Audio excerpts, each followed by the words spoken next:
Hello नमस्कार दोस्तों, मैं अभय कुमार शुक्ला आप सभी का अपने चैनल स्टूडेंट व्यूअर में स्वागत करता हूं।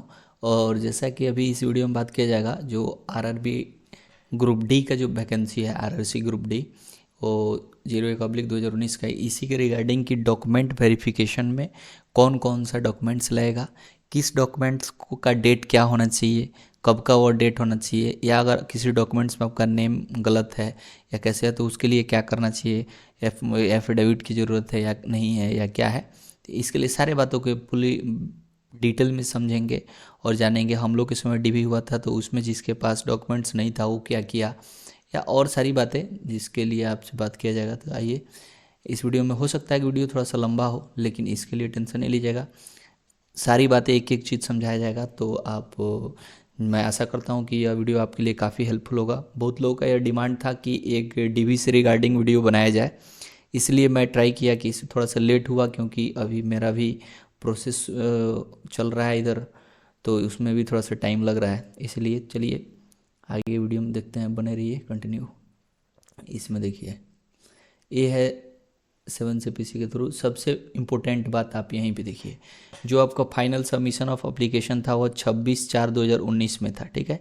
यानी आपका जो भी डॉक्यूमेंट से पहले वाला, जैसे कि मान लीजिए कि मैट्रिकुलेशन का जो सर्टिफिकेट है, वह जो इशू डेट होता है, जो नीचे लिखा रहता है इधर साइड में, वह आपके इस डेट से पहले का होना चाहिए, ठीक है। ये डेट को याद रखिए, 26/4/2019। आगे भी आपको यह चीज़ मिलेगा, लेकिन मैं पहले ही बता दे रहा हूँ। जैसे देखिए, ये सारे बहुत सारे इसमें डिटेल्स होंगे, लेकिन इसको छोड़िए। आपको एक चीज़ मैं दिखा रहा हूँ कि जो भी आपकी बात होगी 7th पॉइंट में आप आते हैं, सारी चीज़ को एक एक करके मैं बताऊँगा आपको। फिर से इसके बाद से कोई इसमें टेंशन नहीं होगा कि क्या करना है। देखिए, ये जो एग्जामिनेशन 7th पारा में आपको बताया गया था, आगे 18 में ही डीवी के टाइम कौन कौन से डॉक्यूमेंट्स लगेंगे, इसी के रिगार्डिंग बात किया जाएगा, ठीक है। तो देखते हैं क्या क्या शेड्यूल है इसमें। यही है हमारा डीवी से verification of original documents and format certificate, ठीक है। यहीं से सारे एक एक पॉइंट को बात किया जाएगा, इसके अलावा कुछ नहीं लगेगा। अगर आपको कोई कह रहा है कि ये देखिए, और दूसरी बात एक चीज़ सुनिए, बहुत लोग कह रहे हैं कि डॉक्यूमेंट्स को अभी से ही रेडी करें। बहुत लोग परेशान हो गए हैं कि अभी इसे बनवाना शुरू कर दे। देखिए, डीवी का जब डेट आ जाएगा, अभी आपका पहले रिजल्ट आएगा, मेरिट आएगा कि कितना पे आपका मेरिट बन रहा है, उसके बाद उसमें जो बच्चे बचेंगे उन्हीं का ना डीवी होगा। उनका जब डीवी होगा तो डीवी के एडमिट कार्ड आने के बाद भी आप इस काम को करा सकते हैं, इसमें कोई समय नहीं लगेगा। तो इसीलिए आपको टेंशन नहीं लेना है। बाकी मैं सारे फॉर्मेट बता दे रहा हूँ इसमें, जो कि इसमें जो सेंट्रल जो नोटिफिकेशन है, इसी में सब कुछ दिया हुआ है। तो इसमें आपको 18 नंबर पारा जब अपने नोटिफिकेशन का पढ़िएगा, तो इसमें 18.1 में देखिए सारी चीज़ को डिटेल में जानेंगे। सबसे पहले इसमें देखिए, इसमें क्या है, इतना बड़ा सोचने की कोई ज़रूरत नहीं है। जो भी आपका जैसे कि जो भी डॉक्यूमेंट्स होगा, उसका ओरिजिनल डॉक्यूमेंट्स का 2 सेट्स लेके जाना है, सेल्फ अटेस्टेड। यानी आपको अपने नाम वहाँ पे लिख ले होंगे, जो भी डॉक्यूमेंट्स बताएंगे उसमें आपके नाम को लिखना है, और नीचे ऊपर लिखना है सेल्फ अटेस्टेड, और फिर से नेम, और नीचे साइन मार देना है, ठीक है। तो वो अभी जब डीवी होगा उस दिन का साइन मारिएगा, ठीक है। और 2 सेट बनवाइएगा हर एक चीज़ का, 2 sets of self attested photocopies of all documents at the time of document verification, ठीक है। Should be uploaded the esker. अब किसी किसी आरआरबी में ऐसा भी हो सकता है, आरआरसी में, कि आपसे पोर्टल पे पहले बोले कि अपलोड करने के लिए, यह एक आपके प्रोसेस को फास्ट करने के लिए ही आरआरबी के द्वारा यह पहल किया गया है, जो कि अच्छा है। तो अभी किसी किसी पोर्टल पे किसी किसी आरआरसी में बोला जाएगा जो कि डॉक्यूमेंट को अपलोड कीजिए, बहुत ही आसान रहेगा, उसमें टेंशन नहीं लेना। आपको फ़ोटो और डॉक्यूमेंट्स को अपलोड करना होगा। 2 चीज़, फ़ोटो की बात आई है तो मैं यहीं पे बता दूँ, बहुत लोग इस टेंशन में है कि मेरे पास वो वाला फ़ोटो नहीं है, जो कि उस समय ज्वाइनिंग के समय, उसे कोई दिक्कत नहीं है। आपको नया फ़ोटो चाहिए, उस समय 8 पीस फ़ोटो, आप सबसे बेटर होगा कि 30 पीस के आसपास फ़ोटो खिंचवा लीजिएगा, उसको रखे रहिएगा। डीवी तक का आपका साइज़ का 2 साइज़ का फ़ोटो लगता है, जो डीवी का एडमिट कार्ड आएगा उसमें बताया जाएगा। सॉरी, एक ज्वाइनिंग के समय एक दूसरे साइज़ का फ़ोटो भी लगेगा उसमें, तो ज्वाइनिंग में आएगा। तो शुरू में ही मैं आपको राय दूंगा कि 30 कॉपी आप फ़ोटो खिंचवा लीजिएगा। ये सबसे बेसिक चीज़ है जो कि ज़रूरी है, ठीक है। सारे को जो डॉक्यूमेंट जो भी अभी बता रहे हैं उसका 2 सेट्स लगेगा, जो आपका डॉक्यूमेंट्स है, ठीक है। और बाकी जो जो ओबीसी एनसीएल है या ईडब्ल्यूएस है, ये सब का कितना लगेगा वो भी इसमें बात किया जाएगा। आइए, ये हुआ फर्स्ट बात। Second, all certificate should be either in the English और हिंदी ओनली। ये किसके लिए? अगर आपका कोई सर्टिफिकेट मान लीजिए बंगाली में है या असामी है या दूसरे भाषा में है, उर्दू अगर जो भी है, उसका वहाँ पे जो है इंग्लिश में चाहिए या हिंदी में चाहिए, तो वैसा कन्वर्टेड, तो ऐसा तो कोई होता नहीं है। अगर ऐसा है तो आप उसको उस लैंग्वेज में करा, उस लैंग्वेज का उसको चाहिए, ठीक है। Where certificate are not in English और Hindi, self attested translated version in Hindi और English should be produced wherever whenever required. यानी जैसे मान लीजिए अगर कोई बंगाली है तो उनका सर्टिफिकेट अगर बांग्ला में है तो उसे आप हिंदी या इंग्लिश में कन्वर्ट करा सकते हैं और उसे सेल्फ अटेस्टेड कर सकते हैं, और उसको जब रिक्वायरमेंट हो तो प्रोड्यूस कीजिएगा, ठीक है। ये बात हुआ। जनरली तो सभी आपको इंग्लिश में ही मिलेगा या हिंदी में, इंग्लिश तो हर जगह मैंडेटरी है तो आपको मिल ही जाएगा, तो उसका टेंशन नहीं लेना है। No additional time will be given, कोई ऐसा टाइम, अब ऐसा नहीं कि आपके पास जैसे एनटीपीसी में क्या है कि कुछ दिन का समय दिया जा रहा है, ऐसा डीवी में नहीं होगा। अगर 18 तारीख का आपका डीवी है तो आपको उस दिन सारे डॉक्यूमेंट्स को लेके जाना होंगे और उसको फुलफिल करना होगा, ठीक है। तो इसलिए बताया गया कि कोई भी एक्स्ट्रा टाइम आपको नहीं दिया जाएगा आपको सबमिट करने के लिए। तो आप अपने सारे डॉक्यूमेंट्स को प्रीपेयर्ड रखिए पहले से ही, वो सही रहेगा। कुछ ऐसे डॉक्यूमेंट्स हैं जो डीवी के बाद आने से, शेड्यूल आने पे भी आप बनवा सकते हैं। Documents to be brought by candidates in original as applicable for document verification are indicated below. अब इसमें देखिए क्या क्या चाहिए। सबसे पहले आपको मैट्रिक का सर्टिफिकेट चाहिए। मैं शुरू में ही बताया था कि उसका जो भी आपका मैट्रिकुलेशन है या इसके हाई स्कूल एग्जामिनेशन सर्टिफिकेट का जो इक्विवेलेंट जो भी सर्टिफिकेट आपने प्रूफ डाला है उसको ओरिजिनल वहाँ पे लेकर के जाना है, साथ ही साथ उसका 2 सेट जेरोक्स चाहिए, ठीक है। बस यही सर्टिफिकेट मेन है, क्योंकि यह जो आपका फॉर्म है यह मैट्रिक लेवल पे फॉर्म भरा गया था, तो आपको इसमें बस मैट्रिक का ही एग्ज़ाम का सबसे मेन माना जाएगा, मैट्रिक के सर्टिफिकेट को मेन माना जाएगा और मैट्रिक वाले ही ज़रूरी है। तो मैट्रिक वाले पे विशेष ध्यान दीजिएगा कि इसका सर्टिफिकेट आपका इशू डेट जो है वह 26/4 से पहले का हो, ठीक है, जो कि हमारे नोटिफिकेशन के बंद होने से पहले का। जैसे इसका जो एग्जामिनेशन का नोटिफिकेशन जिस दिन अपलाई करने का डेट था उससे पहले का इशू होना चाहिए, ठीक है। इस चीज़ को आप कीजिए। एनसीवीटी या एससीवीटी सर्टिफिकेट, अगर आप आईटीआई हैं तो SC ST certificate in the format of annexure 1। यही मेन सभी को प्रॉब्लम है कि एनेक्सर 1, एनेक्सर 2, एनेक्सर 2A, ये सब क्या है, एनेक्सर 4, एनेक्सर 3। ये देखिए ये सारे एनेक्सर को मैं लास्ट में बताऊंगा, और क्या केवल एनेक्सर में ही लेके जाना है। देखिए अगर आप एससी एसटी की सर्टिफिकेट बनाते हैं तो आपको इस फॉर्मेट में वहाँ पे लगेगा, इस फॉर्मेट में ले जाना है। लेकिन जब आप ब्लॉक जाइएगा, जब आप इस एनेक्सर में बनवाने जाइएगा, मैं इस एनेक्सर को दिखा देता हूँ थोड़ा देर के लिए आपसे, एक सेकंड। देखिए जैसे एनेक्सर 1 है तो आप इसी में आप डिटेल देख सकते हैं, लास्ट में आपको एनेक्सर मिल जाएगा। देखिए जैसे देखिए ये है एनेक्सर 2, ये एनेक्सर 1 एससी एसटी का जो अभी बता रहा था एनेक्सर 1, इस सर्टिफिकेट में आपको बनाना होगा form of caste certificate for SC और एसटी। तो देखिए इसमें दिया है कि एससी एसटी का सर्टिफिकेट, इसमें आपका नाम होगा डॉटर ऑफ डिस्ट्रिक्ट डिवीजन जो भी है स्टेट यूनियन कास्ट। इस फॉर्म में अगर आपको बनवाते हैं आप तो यहाँ पे जो सर्टिफिकेट बनाएगा उसका डेजिग्नेशन विथ वो सभी का साइन वगैरह होगा स्टेट का। तो इस फॉर्मेट में बनाने से पहले वो आपसे बोलेगा कि क्या आपके पास जो एससी एसटी का जो सर्टिफिकेट जो ब्लॉक से बनता है वो है, तो उस समय आपको वो भी ज़रूरी होगा वहाँ पे। तो इसीलिए मैं आपको बोलूँगा कि आपको पहले अपना इस फॉर्मेट पे नहीं बनवाना है, अभी इस पे फॉर्मेट पे बनाने के लिए चिंता ना कीजिए। आपके पास यह एससी और एसटी का जो आपका शेड्यूल कास्ट का जो सर्टिफिकेट है वो नया वाला फॉर्मेट वाला होना चाहिए। इसके बाद आपको उस फॉर्मेट में डिमांड करेगा रेलवे। तो जब वो आपके पास एससी एसटी का सर्टिफिकेट होगा, अगर आपके पास ईडब्ल्यूएस सर्टिफिकेट होगा, तभी ब्लॉक से उस पे बनेगा। अगर ऐसे बन जाता है तो ठीक है। तो इस एनेक्सर में आपको बनाना है, एनेक्सर 1 में, जो कि नीचे सारे फॉर्मेट इसमें मिलेंगे लास्ट में। ओबीसी एनसीएल सर्टिफिकेट है उनका एनेक्सर 2 में बनवाना है। Not older than 1 year from the date of document verification. ध्यान से देखिएगा, डेट ऑफ डॉक्यूमेंट वेरिफिकेशन, ना कि एम्प्लॉयमेंट का कह रहा है। यानी अभी जो डीवी आपका होगा उससे 1 साल से ज़्यादा पुराना नहीं होना चाहिए। यानी करंट में आपको यह बनाना है ओबीसी एनसीएल सर्टिफिकेट। और एक आप अपना पुराना वाला जो फॉर्म भरे थे तो उस समय आप ओबीसी होइएगा तभी तो फॉर्म भरे हैं, तो ओबीसी का उस समय का भी आपके पास सर्टिफिकेट होना चाहिए, उसको भी आप कैरी करिएगा, लेकर जाइएगा। एक नया वाला भी बनवाइएगा और एक एनेक्सर में बना कर रखे रहिएगा, ठीक है। क्योंकि एनेक्सर में बनवाने से पहले आपसे मांगेगा कि आप अपना ओबीसी का सर्टिफिकेट दिखाइए आपके ब्लॉक में, तभी बनाएगा। तो इसलिए आपको एक ओबीसी सर्टिफिकेट होना चाहिए। नॉन क्रीमी लेयर जो कि आपके पास declaration by OBC NCL candidates, ये जो है वो एनेक्सर 2A में बनवाना है। Income and asset certificates EWS के द्वारा यह दिया जाएगा। इकोनॉमिकली वीकर सेक्शन एज पर एनेक्सर 3 ये दिया होगा। Income certificate for the waiving examination fee for economically backward, sorry ये नहीं था, ये ईडब्ल्यूएस ये जो है सेक्शन एज पर एनेक्सर 2, ये आपका ईबीसी के लिए एक आता है, जैसे कि इसमें ये सर्टिफिकेट देना होगा। एक इकोनॉमिकली बैकवर्ड क्लास ईबीसी और ये है ईडब्ल्यूएस, तो यह ईडब्ल्यूएस के द्वारा प्रोड्यूस करना वो करेंगे एनेक्सर 3 में। और जो income certificate for waiving examination fee for economically backward class, यह ईबीसी के लिए प्रोड्यूस करना है। इसमें कंफ्यूज ना होइएगा, यह ईडब्ल्यूएस का है और यह ईबीसी का है। तो ईबीसी वाले 3A में बनवाएंगे और ईडब्ल्यूएस वाले एनेक्सर 3 में बनवाएंगे। और उसी तरह से माइनॉरिटी कम्युनिटी का अगर कोई है तो वो एनेक्सर 4 में बनवाएगा। ऐसे ओरिजिनल डिस्चार्ज अगर आप कहीं से हुए हैं तो इसका सर्टिफिकेट भी चाहिए एक सर्विसमैन के लिए।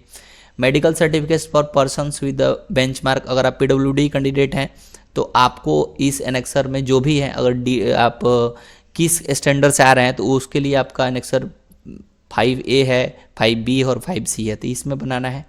उसमें सेल्फ डिक्लेरेशन एक लिखना होगा। देखिए ये जो ex serviceman as for ex serviceman as पर एनेक्सर 7, आपको यह एक सेल्फ डिक्लेरेशन भी लिख के ले जाना होगा। जो एक्स सर्विसमैन है उनको हम लोग भी लिख के ले गए थे, लेकिन इन लोग का ही लगता है केवल एक्स सर्विसमैन के लिए, तो वो भी आप एक रखिएगा। NOC for the serving employee, जो अभी एम्प्लॉई हैं वो अपने एनओसी में लग जाएं, उनको एनओसी चाहिए उस समय देना होगा एनओसी। ये NOC for the serving defence personnel with probable date of discharge, इनके लिए भी लगेगा एनओसी। गेजेटेड नोटिफिकेशन एंड और any legal documents in case of formal change of name as mentioned in para 1.7, अगर आपने किसी भी चीज़ को चेंज किया है लीगल डॉक्यूमेंट्स में तो उसके लिए आपको एक गेजेटेड नोटिफिकेशन चाहिए। इसमें देखिए होता क्या है, हम बता रहे हैं आगे, इसको जिसको जिक्र करते हैं। रिसिप्ट ऑफ ऑफलाइन पेमेंट तो कोई नहीं करता, अगर आप ऑफलाइन पेमेंट किए हैं तो उसका स्लिप लेके जाना होगा। Self certification by the transgender अगर है तो ये करना है। ट्रांसजेंडर के लिए जम्मू कश्मीर का डोमिशियल सर्टिफिकेट लगेगा if applicable. Certificate of eligibility issued by the government of India as per para 4.1 as का सर्टिफिकेट, अगर तलाक वलाक हुआ है तो ये सब चाहिए। Death certificate of the husband in case of window, अगर आप विडो हैं तो इनका डेथ सर्टिफिकेट लेके जाना होगा। Affidavit stating that the candidates has not remarried, इसमें आपको बताना होगा कि कैंडिडेट फिर से मैरिज नहीं किया है, तो उनके लिए एक एफिडेविट भी होना चाहिए। एक सर्विसमैन के लिए candidates who secure civil employment after, ex serviceman के लिए in annexures attach to the CNRS in there is the no annexure 6 है, it is not relevant for this CN। अब देखिए इसमें सबसे मेन चीज़ एक है, मैं बता रहा हूँ आपको, अगर आपको कोई भी दिक्कत है, जैसे मान लीजिए कि आपका the education qualification certificate wise provisional और regular should contain the date of issue, in case date of issue of the certificate is after the closing date of for the registration of offline provision, then the condition marksheet with date of declaration of the result of final qualifying exam और individual marksheet. देखिए होता क्या है कि मान लीजिए कोई लड़का पास कर गया 26/4 से पहले ही, ठीक है, उसको प्रोविजनल मिल गया है, लेकिन ओरिजिनल मिलने में ओरिजिनल मिलने में अगर उसको टाइम है, 26/4 में वो पास कर गया है, लेकिन उसको ओरिजिनल मिलने में अगर टाइम लग रहा है तो वो क्या करेगा, उसके लिए कोई दिक्कत नहीं है। ऐसा नहीं कि मान लीजिए अगर हम प्रोविजनली 25 तारीख से 26/4 से पहले 26 दिन में ही पास कर गए, हमको प्रोविजनल सर्टिफिकेट दिया गया है, लेकिन ओरिजिनल सर्टिफिकेट अगर मेरा 7वां महीना में आ रहा है या 6ठा महीना में, तो इससे कोई दिक्कत नहीं है। आप प्रोविजनल को ले जाइए, वहाँ पे एक्सेप्टेबल होगा और उससे आपका काम होगा। और इसको भी दिखाइएगा कि मैं 7th मंथ में मेरे पास ओरिजिनल सर्टिफिकेट आ गया था, इससे कोई दिक्कत नहीं होने वाला है, इसको आप कैरी कीजिएगा। अब रही बात जिनका भी नाम गड़बड़ है, बहुत ऐसे लोग हैं जिनका कहना था कि सर नाम के रिगार्डिंग क्या होगा, तो देखिए जैसे मान लीजिए मेरा नाम अभय कुमार है, अभय कुमार शुक्ला, अगर ये नाम मेरा 10th का जो भी आप डॉक्यूमेंट्स दिखा रहे हो उसमें 10th का सबसे मेन इंपॉर्टेंस है। 10th का जो आपका मार्कशीट है, 10th का जो आपका सर्टिफिकेट है, उसमें जो आपका नाम है, जो डेट ऑफ बर्थ है, जो मदर्स नेम है, जो फादर्स नेम है, वो सारे चीज़ को देख लीजिए।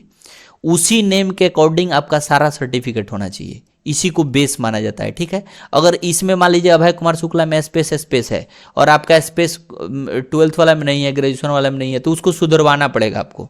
जो भी इसके अकॉर्डिंग नहीं है उसको सुधरवाना होगा आपको। 10th क्लास के अकॉर्डिंग सारे कुछ को देखा जाएगा। अब कोई बच्चा हमसे बोला कि मेरा आधार कार्ड में सर नेम में जैसे मान लीजिए अभय कुमार शुक्ला में स्पेस नहीं है, जैसे मान लीजिए कि आपका नाम है अजीत कुमार है, तो अजीत और स्पेस नहीं है, दोनों एक साथ है, तो उसको आप सुधरवा लीजिए। आधार को सुधरवाना आसान है, जल्दी सुधर जाएगा। पैन कार्ड में सुधरवा लीजिए। लेकिन 10th का जो आपका है सर्टिफिकेट, उसी की तरह सारे सर्टिफिकेट होना चाहिए।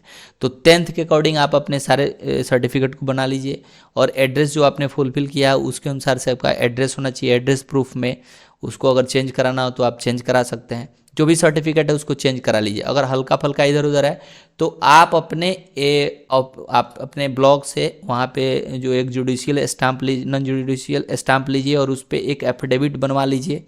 जैसे किसी का upper part of admit card खो गया है, ये चाहिए वहाँ पे, तो इसके लिए आप एफिडेविट बनवा सकते हैं, कहीं वहाँ एक्सेप्ट किया जाए। इस तरह से नहीं जाना है, लेकिन आप इसको प्रयास कीजिए कि मिल जाए। सारी चीज़ वहाँ पे ज़रूरी होती है। जैसे कि upper part of admit card चाहिए, जो भी आपको एडमिट कार्ड का एक पार्ट दिया गया था वो भी लेकर के जाना है और ये सारे डॉक्यूमेंट्स को आप कैरी करेंगे। अब देखिए इसमें जो एनेक्सर आपको बताया जा रहा था कि वो एनेक्सर कौन सा है, तो देखिए ये इसी में, इस जो एम्प्लॉयमेंट नोटिस जो आया था इसी में नीचे आपको सारे एनेक्सर मिलेंगे। ये एनेक्सर 1 हो गया जो कि SC/ST के लिए बनाना था। इसमें आपको कास्ट सर्टिफिकेट बनवाना होगा, आप अपने ब्लॉक से इसको बनवाना है। यहाँ पे दिया होगा कि किसके द्वारा यह इशू किया जाएगा, डिस्ट्रिक्ट मजिस्ट्रेट या कौन सा है, तो इसमें उसी के थ्रू आपको बनवाना है। ये दूसरा हो गया OBC सर्टिफिकेट फॉर्मेट। इसमें OBC अपने सर्टिफिकेट को बनवाएंगे एनेक्सर 2 में, जो कि OBC सर्टिफिकेट इस पे बनवाएंगे। मैं अभी भी बता रहा हूँ कि इस पे जो बनवाएगा तो ऐसा नहीं है कि डायरेक्ट आप जाइएगा अपने ब्लॉक में तो आपको इस पे बना देगा, नहीं बनाएगा। वो आपको बोलेगा पहले आप अपना OBC सर्टिफिकेट दिखाइए। तो अभी आपके लिए बेटर रहेगा कि आप अपना OBC सर्टिफिकेट बनवा लीजिए, अगर जिसके पास नहीं है OBC सर्टिफिकेट नया बना लीजिए। जब आपके पास वह सर्टिफिकेट रहेगा तो जब DV का अगर टाइम आएगा उस समय आपको तुरंत जाइएगा इस फॉर्मेट को लेकर के, इस पे साइन करके वो बना देगा। ये तो हैंडो हैंड बनाना है तो इसमें कोई दिक्कत नहीं होगा, ठीक है। तो आपके पास अभी यह सर्टिफिकेट ब्लॉक वाला जो बनता है वो होना चाहिए, या जिस भी लेवल से इसमें मांग रहा है उस लेवल का आपका सर्टिफिकेट होना चाहिए, ठीक है। और इसके बाद से देखिए ये हो गया इसका। देखिए ये बनाना है आपको district magistrate, deputy commissioner ETC यह बनाता है डिस्ट्रिक्ट मजिस्ट्रेट, तो इसी के रिगार्डिंग आपको यह बनवाना होगा। सेकंड इसके बाद में डिक्लेरेशन, ये जो बताया था आपको डिक्लेरेशन, यह अपने आप सेल्फ डिक्लेरेशन बना सकते हैं। इसमें आप अपना नाम वगैरह भरिएगा, सिग्नेचर ऑफ कैंडिडेट, ये किसी दूसरे से नहीं कराना है। हमारे टाइम में बहुत सारे लोग इसको एप्लीकेटेड किसी और से यहाँ पे मोहर कराए थे, ये सब नहीं करना है। यह सेल्फ डिक्लेरेशन है, आपको खुद इसको भरना है, ठीक है। तो ये देखिए proforma for the declaration to be submitted by the other backward class candidates at the time of document verification who had applied for the post against centralized employment notice RRCA/19। तो इसको आप अपने आप से बना सकते हैं, ठीक है। इसमें एनेक्सर 3 में है गवर्नमेंट ऑफ इंडिया, यहाँ पे लिखिएगा। और इसको income asset certificate to be produce by the economically weaker section EWS, हर चीज़ को लिखा हुआ है, कहीं आपको टेंशन नहीं लेना है। यह EWS का है तो इसमें EWS बनवाएंगे। ये भी पहले आप अपने ब्लॉक से एक सर्टिफिकेट बनवा लीजिए EWS सर्टिफिकेट, जो आप EWS बना के रखे रहिएगा, तब आप अपने ब्लॉक में ले जाइएगा। वो जो इसको इशू करता होगा तो वहाँ RO के पास अब शायद इशू होता है, RO ही करता है इसको, तो RO के पास जाइएगा तो यहाँ पे आपको तभी वो एक्सेप्ट बनाएगा जब आप पहले से आपके पास EWS होगा। तो इसलिए आप EWS इसको बनवा लीजिएगा अभी वाला, ताकि अब बनाने में कोई दिक्कत ना हो, ठीक है। अब आइए इसमें सभी कुछ दिया गया है कि क्या क्या चाहिए। इसमें इनकम सर्टिफिकेट EBC के लिए जो सर्टिफिकेट है, यह EBC कैंडिडेट जो है इकोनॉमिकली बैकवर्ड क्लास, और इसमें आप EBC वाले इसको प्रोड्यूस करेंगे तो ये उनके द्वारा बनेगा। और इसमें देखिए एनेक्सर 5 में फिर डिक्लेरेशन लिखना है। 4 में यह जो बताया था आपको, यह माइनॉरिटी कैंडिडेट के लिए है, यह वो अपना सेल्फ डिक्लेरेशन लिखेंगे, इसको आपको फुलफिल करना है। ये सारे काम कराने में बहुत ज़्यादा समय नहीं लगता है, मैं अपना कराया था, बहुत कम समय में हो जाएगा। DV जैसे आएगा आपका डेट, उसके बाद भी आप 4-5 दिन के अंदर में ये सब बनवा लीजिएगा, कोई दिक्कत नहीं होगा। सर्टिफिकेट ऑफ डिसेबिलिटी, जो भी इसमें जिस टाइप के डिसेबल हैं वह फॉर्म को भरेंगे, जैसे जिसमें किसी का DD है, कोई HH है, या जो भी है इनमें जो उनका तो वो सभी एनेक्सर इनका अलग अलग है। तो डिजेबिलिटी टाइप का आपको अपना यहाँ से एनेक्सर को डाउनलोड करना है, किसी एक नोटिफिकेशन से आप जाइएगा डाउनलोड करके, और बाद में आप इसको और किसी साइबर से निकलवा करके और इस पर बनवा लीजिएगा, ठीक है। बाकी इसमें कोई दिक्कत नहीं है। और ये यही सब इस आपको करना है। इसके लिए अभी टेंशन उतना नहीं लीजिए। बहुत सारे ऐसे बच्चे हैं जो अभी से ही डॉक्यूमेंट्स को लेकर के पूरा टेंशन में है। उनको लग रहा है कि सर के बताइए कि बहुत दिन से कि बहुत टाइम लगेगा हमको डॉक्यूमेंट्स बनाने में। अरे भाई, आपको उतना उतना ही डॉक्यूमेंट्स बनवाया जाता है और उतना समय आपको दिया जाता है कि आप बना लीजिए। आपका मेन चीज़ आप पहले से बनवा कर रखिए। अगर आप ओबीसी हैं तो आप अपना ओबीसी सर्टिफिकेट को अभी बनवा लीजिए। ईडब्ल्यूएस हैं तो आप अपने बनवा कर रखिए, ताकि इस परफॉर्मा पे जो यह परफॉर्मा दिया है रेलवे, इस पे बनवाने में दिक्कत ना हो, यह तुरंत बन जाएगा।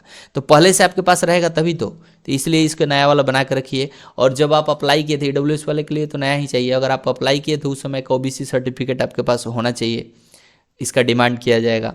क्योंकि आप उस समय ओबीसी थे तभी तो आपने फॉर्म भरा है, तो ये सर्टिफिकेट आपके पास होना चाहिए। यूआर के लिए कोई सी झंझट नहीं है, आपको बस अपने 10th का सर्टिफिकेट को रखना है और वो लेकर के जाना है। फ़ोटो होना चाहिए 8 पीस, इसको मैक्सिमम कीजिएगा 30 पीस आप फ़ोटो खिंचा लीजिए और उसको रखिए। करंट फ़ोटो होना चाहिए आपका, बाकी कोई टेंशन नहीं है। आगे मैं इसी डीबी होने के जस्ट बाद आपको एक दिया जाएगा टाइम, और उस टाइम में आपको बोला जाएगा कि अब आपका मेडिकल कब होगा। उसी समय पता लग जाता है कि आपका मेडिकल कहाँ है, किस जगह। तो आज यहाँ पे मान लीजिए कि मालीगांव में आपका डीबी हुआ, उसके बाद से सेकंड टाइम बोल दिया जाएगा कि आपका मेडिकल कहाँ होने वाला है। तो जैसे हम लोग में यहाँ मालीगांव में किए डीबी, तो यहाँ पे कटिहार में आपका मेडिकल हुआ तो भेज दिया गया। उतना दिन में आपको कल होकर के वहाँ मेडिकल था, तो अब 4-5 दिन का समय लेकर के उस समय आइएगा, हो जाएगा, मेडिकल भी हो जाएगा। उसके बाद आप फिर अपने घर जाइए और फाइनल आपके मेडिकल के अनुसार से आपका एक मेरिट लिस्ट आ जाएगा कि आपको कौन सा पोस्ट मिला है, कौन सा नहीं मिला है, कितने लोग को बाहर किया गया है, कितने लोग को अंदर रखा गया। तो इसीलिए प्रकार से जैसे पिछले बार 1.05 टाइम्स को बुलाया जाता था डीबी मेडिकल के लिए, लेकिन इस बार तो हो सकता है कि शायद 1 टाइम्स को ही बुलाया जाए। फिर से अगर घटने पे सेकंड पैनल दिया जाएगा या सेकंड लिस्ट आएगा। तो इसीलिए आप सभी अभी घबराइए नहीं, अभी आपका मेरिट आएगा, उस मेरिट में कितने लोग रनिंग से बाहर हो रहे हैं। तो अभी भी जिनका रनिंग है उनके लिए मेरे तरफ से बेस्ट ऑफ लक। आप अपने सारे जोड़ लगा दीजिए जोश, और अभी भी आपके पास मौका है, या लास्ट मौका समझिए और इसको मार करके और एक बार आप भी जॉब लीजिए, ताकि आप अपने आप सेल्फ में किसी से, अभी के टाइम में सबसे ज़रूरी है आपको एक अर्निंग होना चाहिए। तो जो अगर यह सोच के इस फॉर्म को डाले हैं, अगर इस फॉर्म को कोई डाला है तो यही सोच के डाला है, तो ये अगर यह सोच के डाला है तो इसके लिए आपके पास यह लास्ट टाइम है। आप अपने पूरे जोश के साथ लगिए और अपने रनिंग को निकालिए। जो निकाल लिए हैं वो अपने सर्टिफिकेट को रेडी रखें। अगर आपका 10th का सर्टिफिकेट अभी तक नहीं आया है तो आप 10th के सर्टिफिकेट को कलेक्ट कीजिए। और भी सारे आधार में या और किसी में एड्रेस गलत हो उसको चेंज करा लीजिए। अगर कोई चीज़ मिस्टेक हो, ज़्यादा दिक्कत हो, तो उसके लिए आप अपने ब्लॉक से एक नॉन जुडिशरी स्टाम्प से, वहाँ से नोटरी पब्लिक से उस पर बनवा सकते हैं, और उसमें कुछ सुधार हुआ हो तो उसको उसके थ्रू आप एक एफिडेविट बनवा सकते हैं। इसको लेकर के वहाँ जाना है, ठीक है। बाकी कोई भी ऐसी न्यू क्वेरी होगी, न्यू डीबी के टाइम अगर कोई शेड्यूल नया देता है, नया डॉक्यूमेंट से रिलेटेड, तो मैं आप सभी को ज़रूर बताऊँगा। नेक्स्ट वीडियो में आप सभी से बात होगी कि मेडिकल कैसे होता है। मैं उसमें आप सभी को मेडिकल से रिगार्डिंग बात बताऊंगा कि मेडिकल में क्या होगा या कैसे होता है या कितना मेडिकल। इसके लिए अभी से आपको टेंशन नहीं लेना है। जो जो क्राइटेरिया आपको होना चाहिए वो ऑलरेडी नोटिफिकेशन में दिया हुआ रहता है, उसके अनुसार आपका मेडिकल होगा। आप उस मेडिकल क्राइटेरिया को अगर फुलफिल करते हैं तो कोई दिक्कत नहीं है, आराम से आपकी मेडिकल सब कुछ हो जाएगा। तो इसके लिए अभी डरना नहीं है। नेक्स्ट वीडियो में मेडिकल की बात होगी। चलिए, अगर वीडियो आपको ऑथेंटिक लगा हो, अच्छा लगा हो, आपके लिए अगर सूटेबल हो और आपको हेल्पफुल हो तो प्लीज़ इसे लाइक ज़रूर कीजिएगा, और चैनल पर अभी तक नए हैं तो इसे सब्सक्राइब जरूर कीजिएगा। मिलते हैं नेक्स्ट वीडियो में, तब तक के लिए थैंक यू। जय हिंद, जय भारत।